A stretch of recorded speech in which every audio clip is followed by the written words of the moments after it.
Bolingo esila kate o mama. Bolingo esila kate o mama.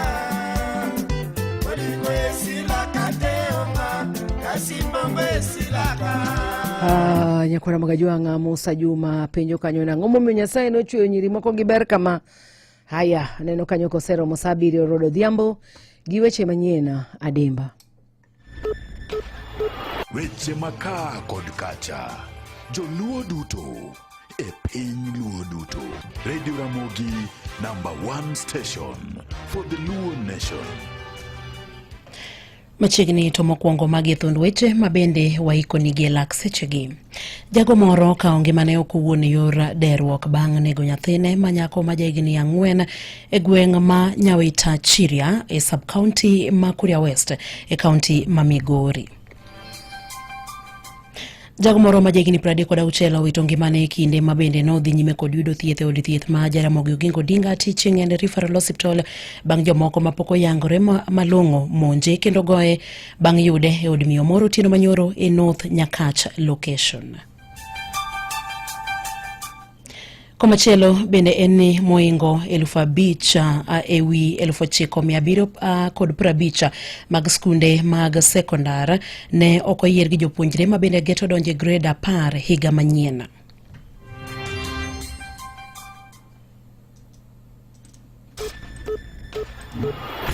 Weche manyien gi Roda Odhiambo. Machiegni, jago moro ma jahigni 36 owito ngimane e kinde ma bende no dhi nyime kod yudo thieth e od thieth ma Jaramogi Oginga Odinga Teaching and Referral Hospital bang' jomoko ma bende pok oyangore malong'o monje kendo goye bang' yude e od miyo moro Otieno Manyoro e North Nyakach location. Kalure kod Morris Adie ma en ruoth ma North Nyakach location, jagono ne ochadh gi ojalo e od miyo no Otieno Manyoro mana kilomita 2 kowuok e ode. Adie owacho ni obila koro osemako miyo no mondo miyo kony gi timo nonro e wi gima dine kel monj makamano.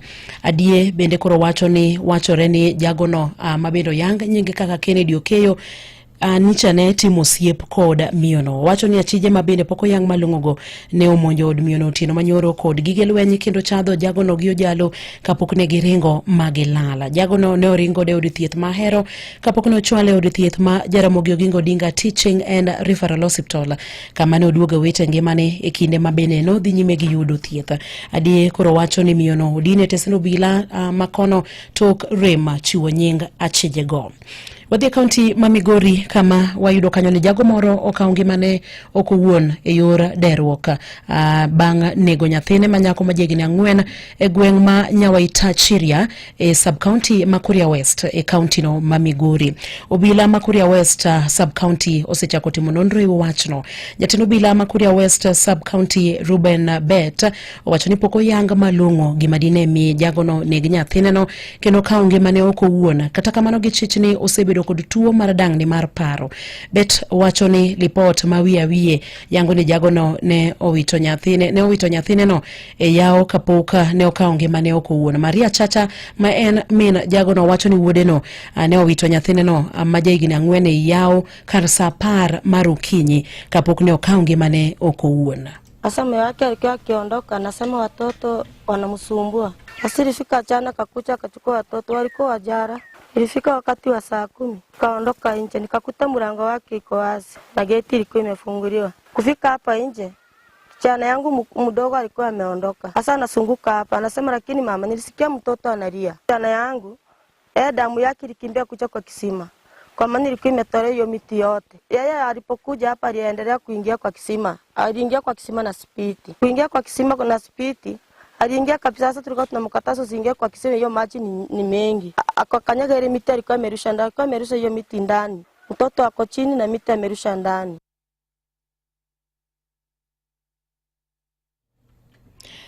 Maria owacho ni wuodeno ma bende osebedo ka rito nyithinde adek go tok ne giwere kod jaode dwe mar 11 higa mokalo osebedo kod tuo mar dang'ni mar paro chakre no were kod jaodeno. Ringre jagono kod nyathineno nosetere kar kano ringre jomotho ka irito mondo mi otimnegi bero.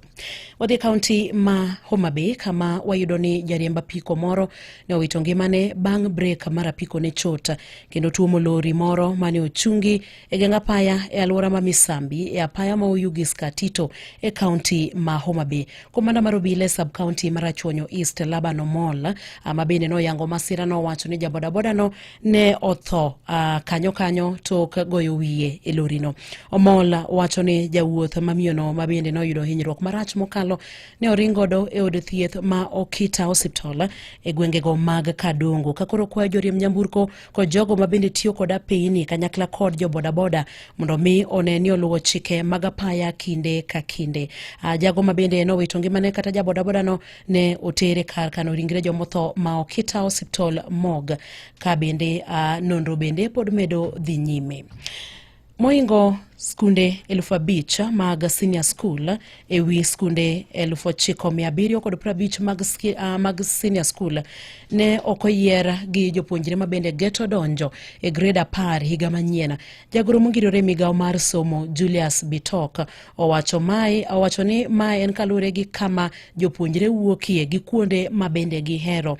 Mae en kalure gi jagoro mongirore migao mar somo Julius Bitok ma bende lero ni chenro mar yiero skunde mag senior ne jopuonjre mag grade 9 bende koro serumo kendo koro giikore mar romo kod jodito e sekta mar somo mondo mi giyang kaka skundego biro yiero jopuonjrego. En wach ma bende pod dhi nyime kanyakla kod wechego mag somo. Wadhi kaunti ma Siaya kama wayudo ni jaod bura magem Elisha Odhiambo koro kwayo mane en jalup jatend piny Rigathi Gachagua mondo mi ochiw luor ne migao mar arita e pacho kae. Jaod bura magem ne loso e yo machalo kamae. Wamunyoro accused NIS of having formed a group that is kidnapping Kenyans. That is totally false. Wamunyoro knows that Haji, who is heading NIS, their responsibility is to collect that information and provide that information to DCI so that DCI can act. To mislead Kenyans and to be able to talk against institutions that represent our national unity is out of order, is completely out of order.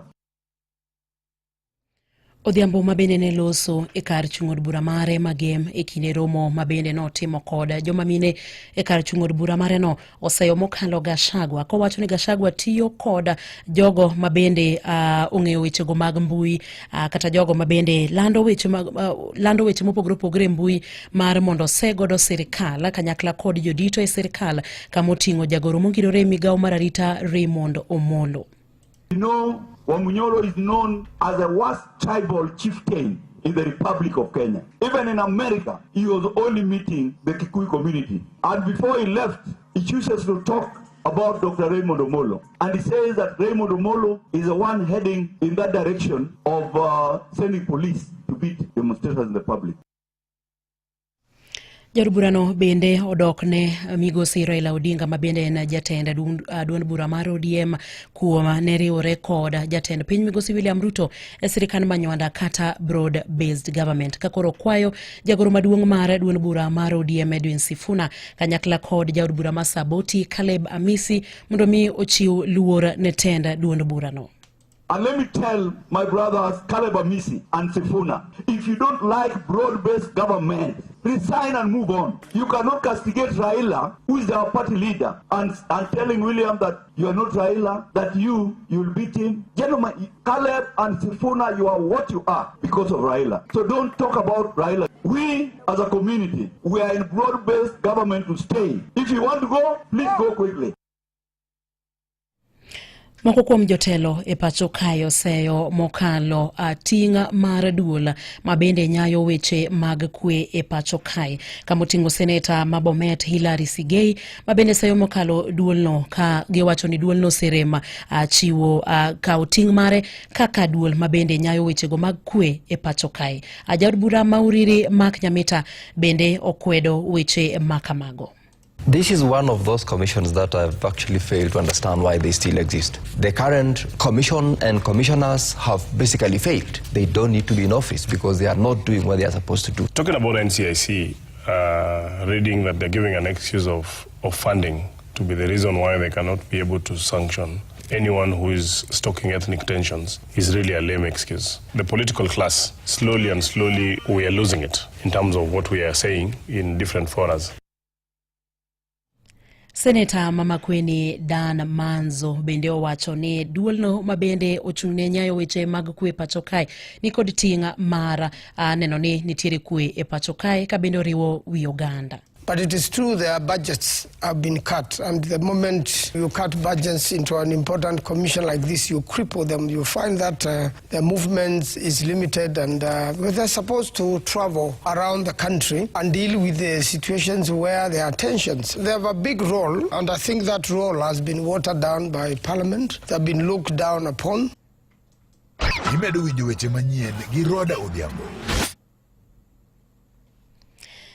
Duol migao mar obila kanyakla koda chenro mabende ichiwo mago mag lope kachiel kod wechego mag ndikruok e pacho kae iwacho ni mabende opong'e mibadhi kata mibadhi otime newa maena kalure koda report mabende gol koda Transparency International report mabende chiwo chala mar mibadhi migepe mopogore opogore pacho kae ka lipodno yango ni migao no mar obila kanyakla koda migao mar weche mag lope kachiel koda wechego mag ndikruok e pacho kae gin mago mabende mibadhi otime enewa wacho kanyo ni lipodno bende yango ni mibadhi kata omenda asoya mabende nosechula ne bad migao mar doi pacho kae ni oromo shillings 18,800 kod 100 mabende nyiso ni bad migao mar do bende mibadhi pod opong'e kata mibadhi otime newa.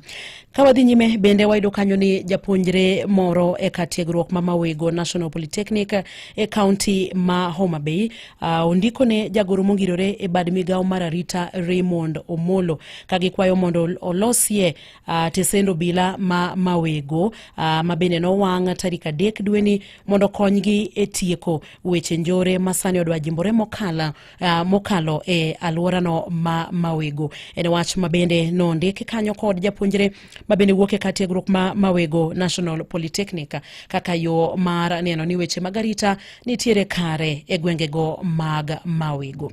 Mane mabendo kilowa e giko mag weche manyiena e yorno maradimba gi elaksechegi to magithund weche mabende ne waikoni. Jago moro ma jegini 36 wito ngimane kinde mabende no yudo thieth e od thieth ma Jaramogi Oginga Odinga Teaching and Referral Hospital bang' jomoko mapoko yanga malong'o monje kendo goye bang' yude e od miyo moro Otieno Manyoro e North Nyakach location. Komachielo bende ne jago moro ne okawo ngimane oko wuon e yode ruoka bang' nego nyathine ma nyako ma jegina 4 e gweng' ma Nyawaitachiria e sub county ma Kuria West county ma Migori. Jaremba piko moro no wito ngimane bang' breka mar apiko ne chot kendo tuo molori moro mane ochungi e geng apaya e alwora ma Misambi e apaya ma Oyugis Katito e county ma Homa Bay. Watudo koromo kanyo saa 8 kod saa 9 ne weche manyien e yo machuok to koromo kanyo saa 10 ne mago matuch e kor gwenge. Mago ne weche manyien gi Roda Odhiambo.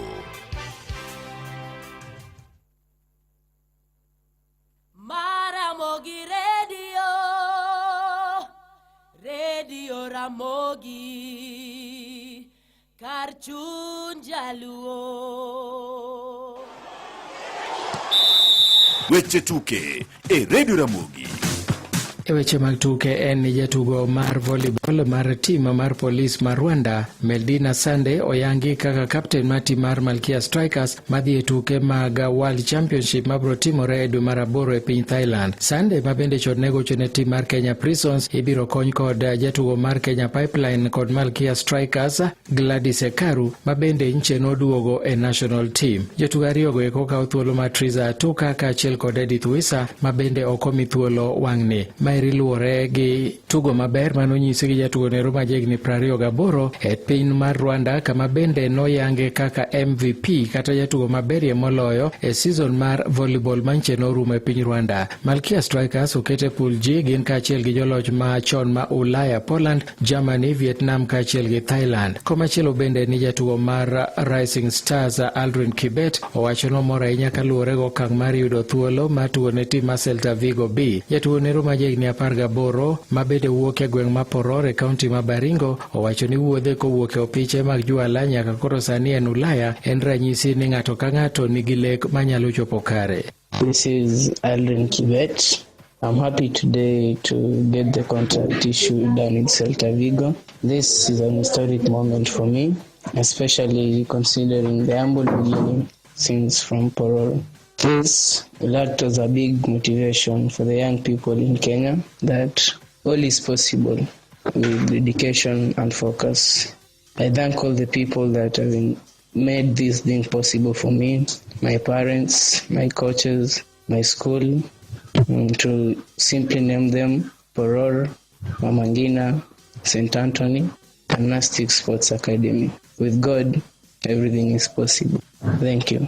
Kibet donje tim nero mar Celta Vigo B e thuolo mar free transfer kaluwore gi bedo ni nosetugo kendo ragi tim mare manotugo ne noserumo. Tech mamoko bende en ni mane en kocha machon mar FC Leopards Gilbert Selebwa wacho ni jakom manyien masani Boniface Ambani kod tim mare nigi nyalo mar duoko FC Leopards e rang'iny mane entiere kinde mokalo kane ipakogi gin kaachiel gi Kogalo. Selebwa ma sani eri nowere gi puonjo tim mar Samwest FC okwayo Ambani mondo neni jogo duto ma gin jokanyo e sekta mar adhula masiro klab mar FC Leopards oywayo nyakonchiel kaka yo achiel mar neno ni gidok e huma margi. Kila ambacho tu ningeweza kusii kwamba they should put their office in order. Iwe ni kwamba ni through mti ambaye imeingia kwenye mji, you sweep everything out, weka mikakati yako mwenyewe ambayo itakusaidia kuweza kufanikisha FC angalau kuchukua ligi, na pia uweze kuwa na mikakati ya kusaka hela, kwa sababu timu hizi mbili Gor Mahia na FC ni timu ambazo zinahitaji hela nyingi sana, kwa sababu the market value yao inakuwa juu, na wachezaji ambao mnatakana kuleta pale ni wachezaji ambao ni watajiriba ya juu. Boniface kaachiel kod min mare Fred Ambani mabende sani en kocha ne otugo ne FC Leopards higa mar 1998 e kinde ma Ingwe noloyo lig e thuolo mogik e bwo Selebwa. FC Leopards akichukua ligi mara ya mwisho 1998, mimi ndio nilikuwa meneja mkuu. Hivi kwamba kocha wa timu ya FC Leopards kwa sasa Fred Ambani alikuwa mchezaji wangu. Chairman ambaye ni wa FC sasa Boniface alikuwa mchezaji wangu. Na naweza kuambia kwamba hawa vijana wawili wako na hari ya kusaidia timu iweze ku move to the next level. Komachielo bende ni jatugo mar raga mar tim mar Barcelona Lamine Yamal omisati namba 10 maende norwaki gi jatugo Lionel Messi kane entiere Barcelona. Jatugo nero majegni 18 iwacho ni osetugo maber mokalo ne timno bang' bende loyonegi gonde maromo 25 kuom tuke mosetugo ne klab nero magin 100. E higa mar 2013 ojegni 15 ema nochako tugo ne tim nero mar Barcelona ka bende norwako nanga namba 41. Bang' season nero rumo e giko mar season mokalo norwako nanga namba 19 makoro sani oweyo kendo koro miye nanga namba 10. Magi weche tuke an Milton Ochieng'. Awinjo weche tuke e Radio Ramogi kar chuny jaluo. Iwinjo Ramogi Radio. Mchuzi mzito, ndadhu mamit. Royco mchuzi mix eduoko mari. En kod madini, kado mopoto, kod ndadhu makare. Royco mchuzi mix, pika kama wewe. Ramogi kar chuny jaluo oseromo sa 7:19 bang' thuolo machuok. Ibotudori kanyo kod KRAF Gwel Kamena chenro mar Donse Thursday edition oritiuru masani.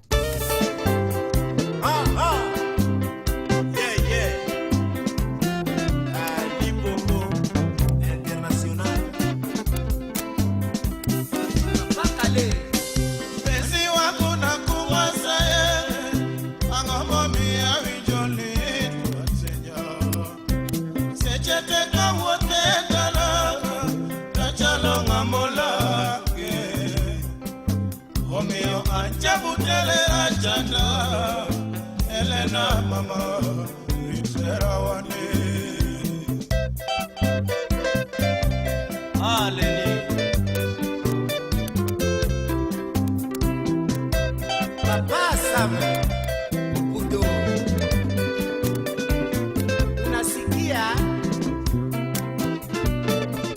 mutua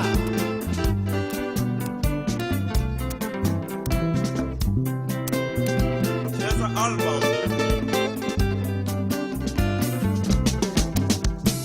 pesi wangu na kumwasa hiki angombo miya winjoli tuwatenya sechete kawote dalaga kachalo ngambola omio anjabutere achandaga Yelena mama itera wani Odiambo molo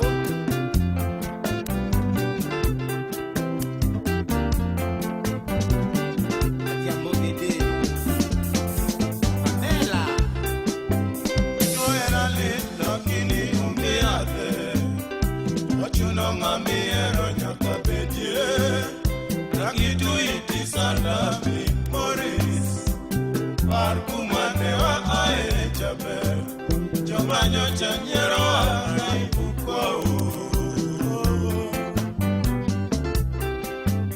Troera lit lakini ungeade Echuno ngamiero nyaka bedie Nakitu iti sana Morris Parkumane wa ae chabe Jomanyo chanyero wa naibuko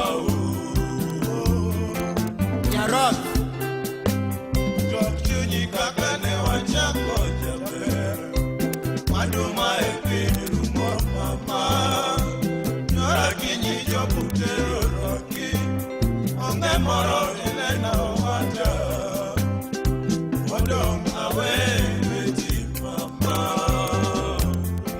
Randake Jokchunyi kakane wachako jaber Maduma epiru mama Nyora kinyi joputero roki Onge moro elena wata Odom awe beti mama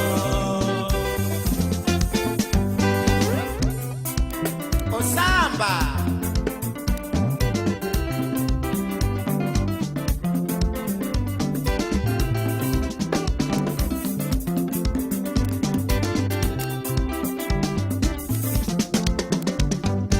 Elena tisanda nango mama Elena tisanda nango mama Bodingo esila kate o mama Bodingo esila kate o mama Bodingo esila kate o mama Kasimbongo esila ka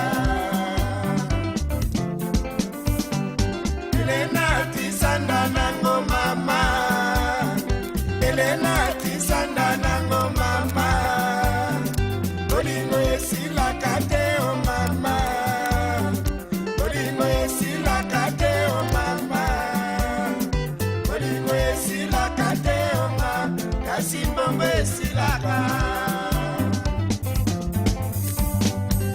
Angama mionye seche nyiri moko giberama Mama mionye seche nyiri moko giberama Elena, kaungeto chinyo kuyo mama Elena, kaungeto chinyo kuyo mama Elena, kaungeto ni doktera mama Elena, kaungeto ni doktera mama Elena, kaungeto chemota mama Elena, kaungeto chemota mama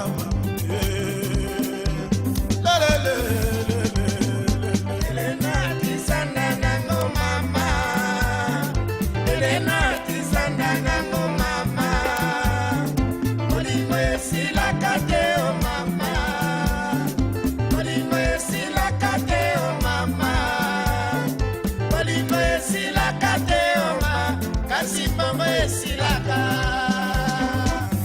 Enoso dindo Angama miya